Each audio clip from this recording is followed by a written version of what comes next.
Total War Warhammer 3 is a massive game, wider than an ocean. When I decided it was my time to finally get into it a couple of months or so ago, it's safe to say I was out of my depth. This mad, sprawling series, nearly a decade in the making, has grown to encompass every sort of playstyle and power fantasy.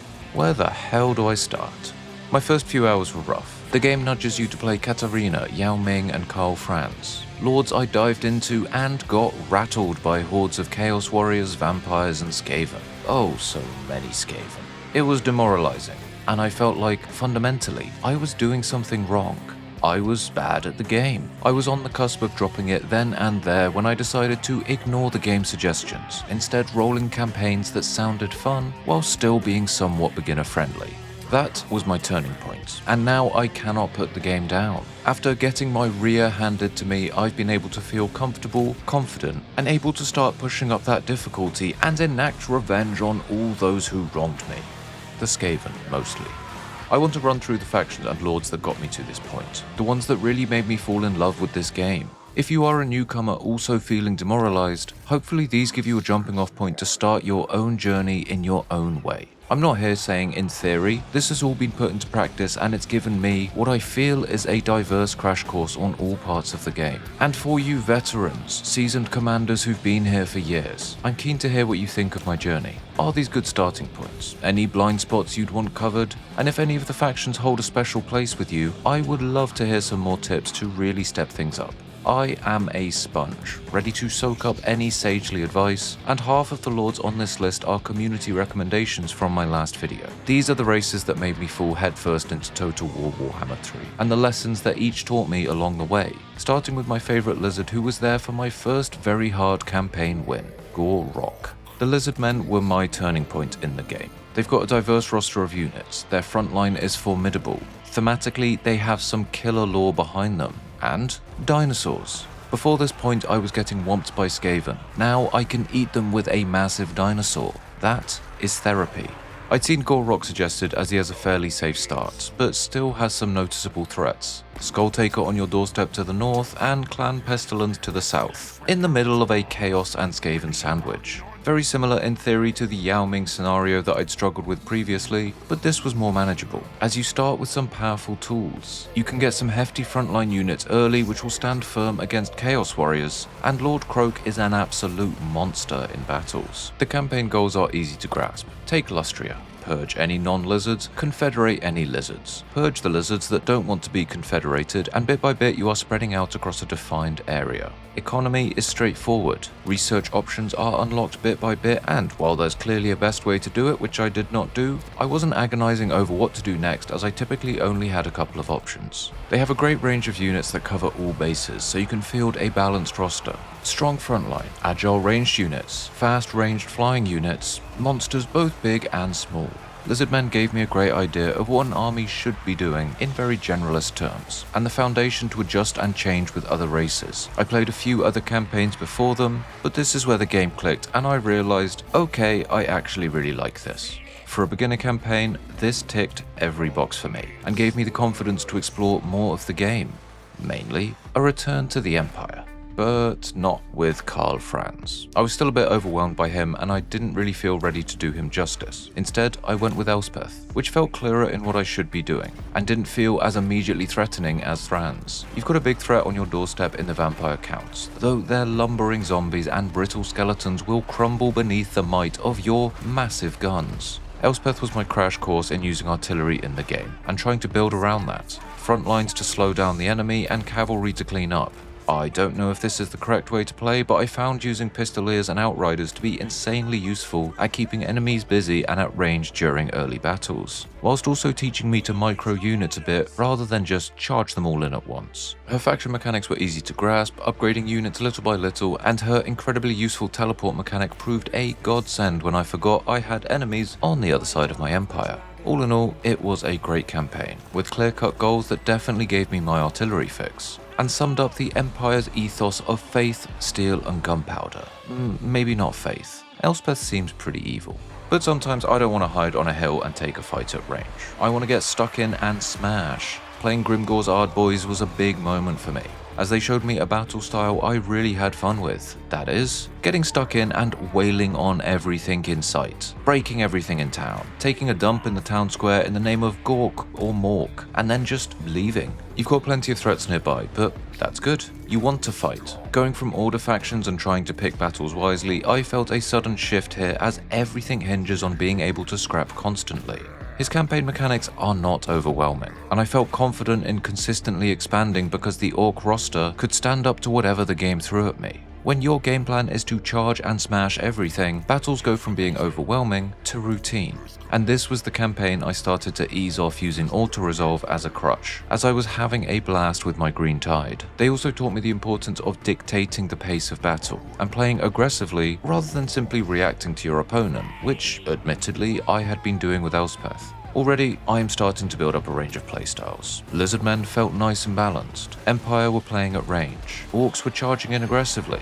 Next, I wanted something in the middle of all that. The Dwarfs. Now, Dwarves are right up there with Greenskins as my favourite races I played, but for very different reasons. Now, they can't run very fast for reasons I cannot say without getting a grudge against my name, but they don't need to. They have a rock-solid front line, really strong ranged and artillery, and whilst they are lacking cavalry, you've got gyrocopters to harass enemies and pressure backlines. The fantasy of holding the line while you use the rest of your arsenal to decimate your opponents is very real here. Seeing hundreds of Skavens set on fire or bombarded as your front line holds them in place, oh, it makes me so happy.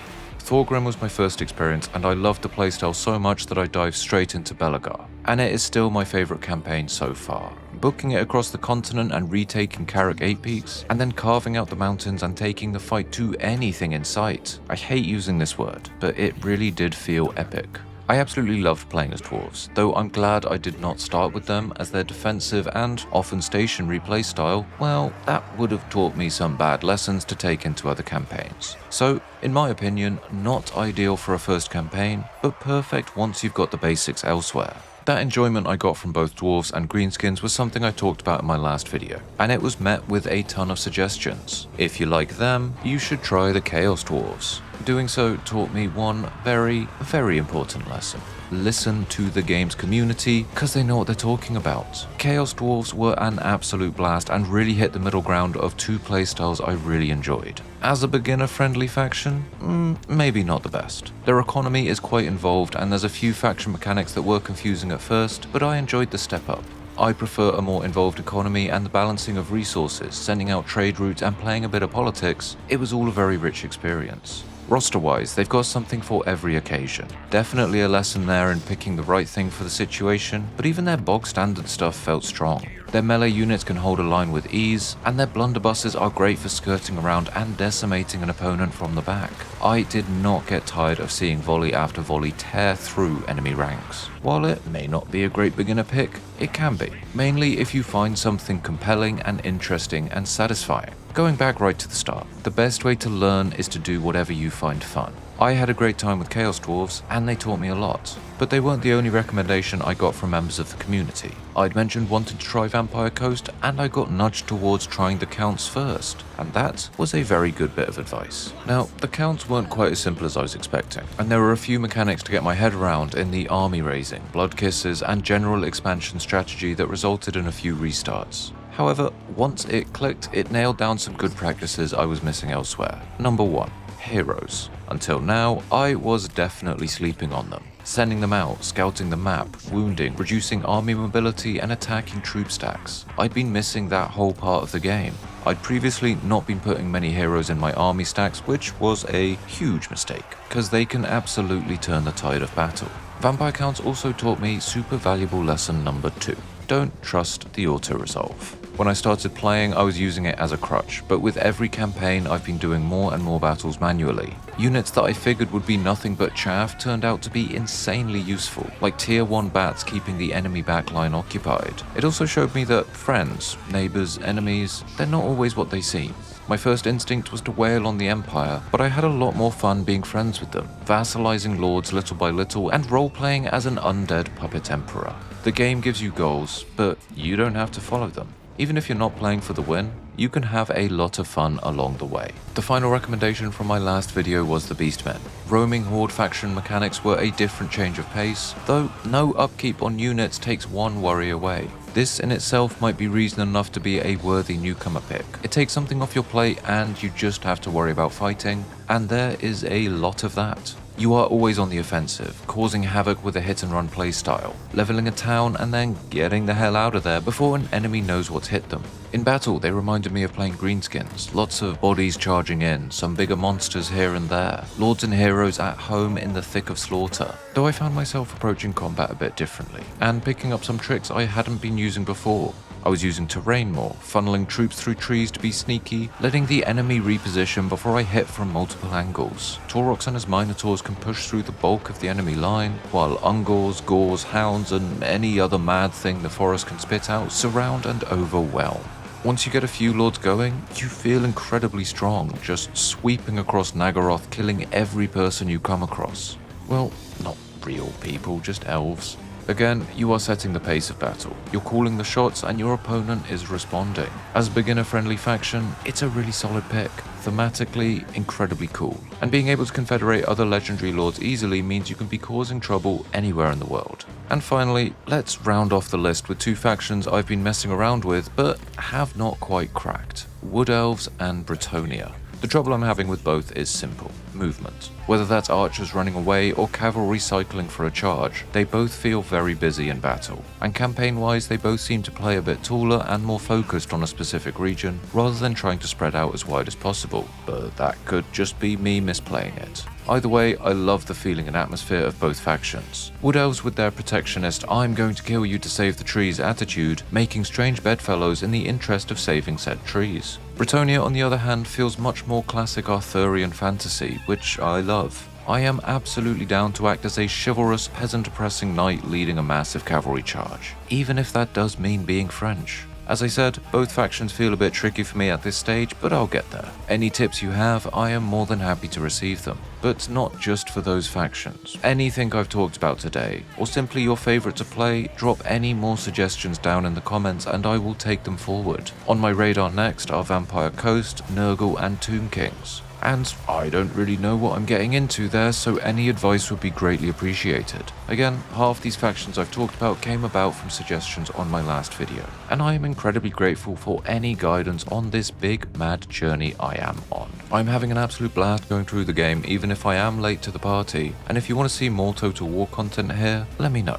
I try to keep an even spread of strategy games, both old and new, but I am happy to pick favourites if it's something I'm having a good time with. I'm here every week with said strategy content, and there's plenty more going on the channel if you fancy a peruse. For you Kislev players, we've got an interview with Katarina's voice actor which I'll link at the end of the video, as well as some other very talented folks if you're into that sort of thing. But anyway, these have been the factions that have helped me fall headfirst into obsession with Total War Warhammer.